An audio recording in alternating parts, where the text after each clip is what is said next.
On this episode of China Uncensored, the trial of Xilai. Hi, welcome to China Uncensored. I'm Chris Chappell. Okay, this is someone I've wanted to talk about on this show for a long time. He's actually the reason I started this show. I've just never really had an opportunity until now.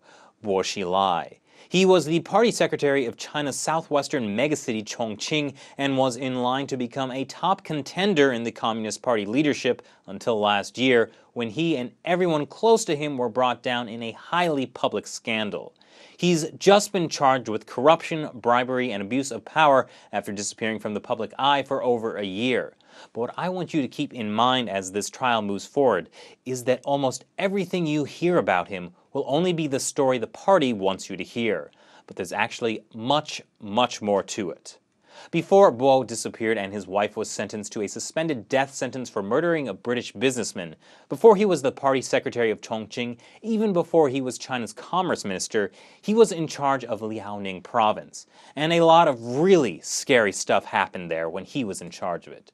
Bo was ambitious. He was the mayor of Dalian City, a major city in Liaoning, from 92 to 2000, when he became the acting governor of the province until 2004. So what was the best way to move up the ranks back then? Get close to then Chinese leader Jiang Zemin, and his message at the time was clear: crush the tens of millions of Chinese people practicing Falun Gong. Bo greatly expanded the province's labor camp system, basically places where you can shut people away without trial. The lucky ones become slave labor. The unlucky ones are tortured and killed. And guess where more Falun Gong practitioners have been sent to labor camps than any other province in China? Yep, Liaoning. It's also home to the now infamous Masanjia labor camp. Survivors have called it hell on earth, literally built on top of a graveyard. Now, aiding him in all this was his right-hand man Wang Lijun, who would become Bo's police chief in Chongqing and whose political rise and fall would be so closely entwined with his. Wang was the head of Jinzhou City's Public Security Bureau and directed the organization in organ transplant research. A police chief doing research on organ transplants? Aren't those two unrelated?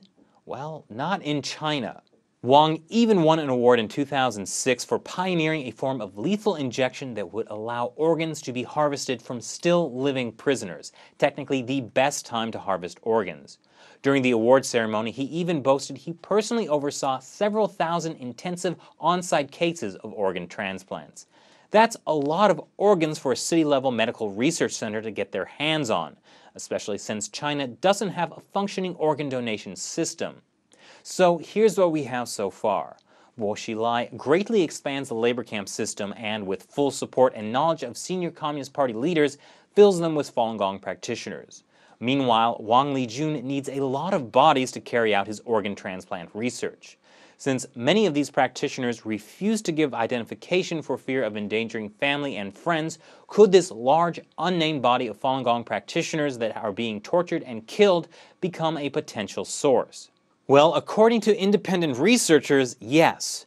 And they estimate that between 45 to 65,000 Falun Gong practitioners have been murdered specifically so that organs can be taken from them.